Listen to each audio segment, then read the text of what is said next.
The first time they met, I was proud. Emma had just moved back to the city, my best friend since college, the one who knew every version of me, the reckless one, the hopeful one, the broken one. And I wanted the two people I loved most to like each other. She stood in my kitchen that night, laughing too loudly, telling stories about our 20s. He leaned against the counter, listening. I remember thinking, this feels right. This feels complete.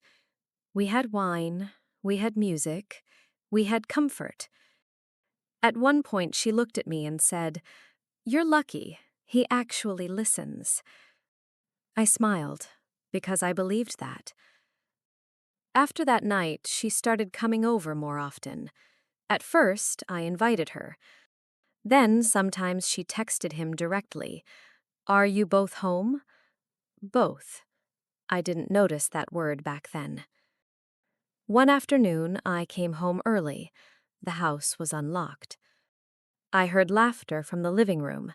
Not polite laughter, not careful laughter. Free laughter.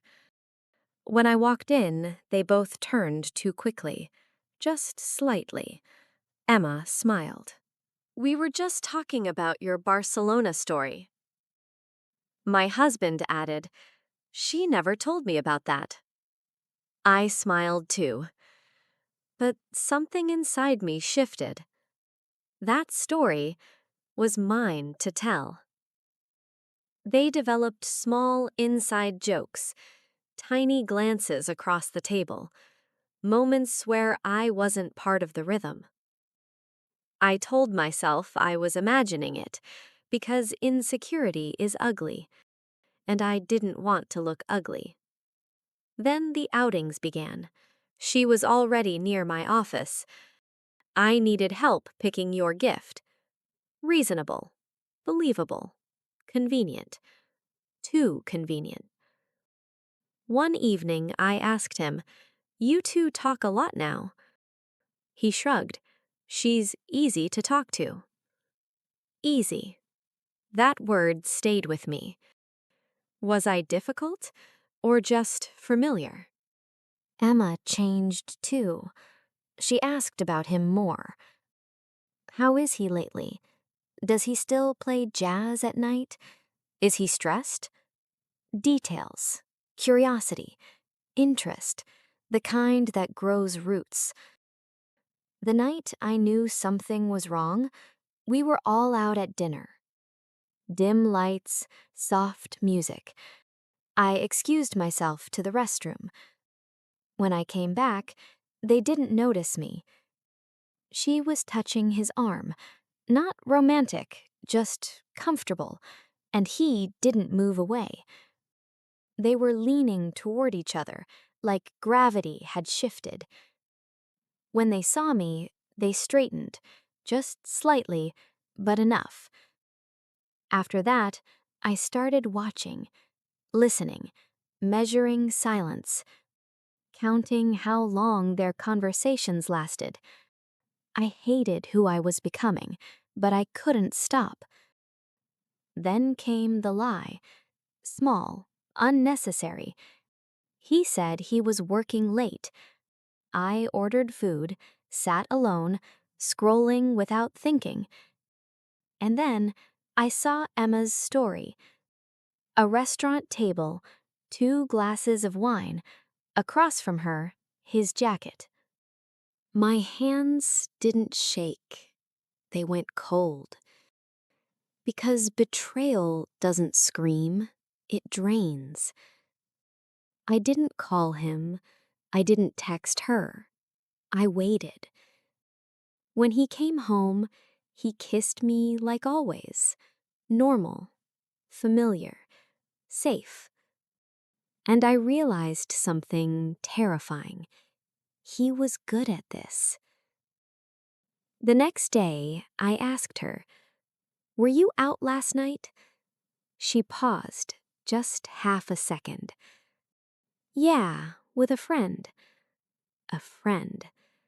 I nodded, and in that moment, I understood. This wasn't accidental, it was deliberate. That night, I opened his phone, not out of jealousy, out of clarity. The messages weren't explicit, they were intimate. I feel understood when I talk to you. It's easier with you. I don't feel judged. Easier, understood, not judged. I read those words slowly, trying to understand when I became the difficult one. Then I saw it. I don't know what this is, but I don't want it to stop. And she replied, neither do I. They hadn't crossed a physical line, but they had crossed mine. They built a small, private world, and I wasn't invited. When I confronted them, there wasn't chaos. Emma cried. He stayed quiet. It just happened, she whispered. Nothing just happens. Not repeatedly, not secretly, not intentionally. I didn't beg him to choose, because once someone hesitates, you already have your answer. 2 weeks later, I packed my things. No shouting, no dramatic goodbye, just boxes, white walls, and silence.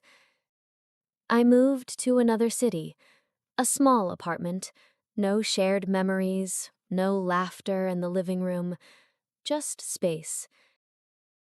They didn't hide anymore. Why would they? There were photos, brunches, trips, captions like new beginnings, finally honest, peace. Every time I saw one, my chest tightened. Not because I wanted him back, but because they looked free, like I was the complication, not the foundation. Some nights I scroll too long, zoom into their smiles, searching for guilt, for doubt, for cracks. There aren't any. And that might be the hardest part. They might actually be happy, together, built on what they broke. I sit in my quiet apartment sometimes and wonder, did I overreact? Is emotional betrayal enough to leave? Should I have fought harder? Stayed?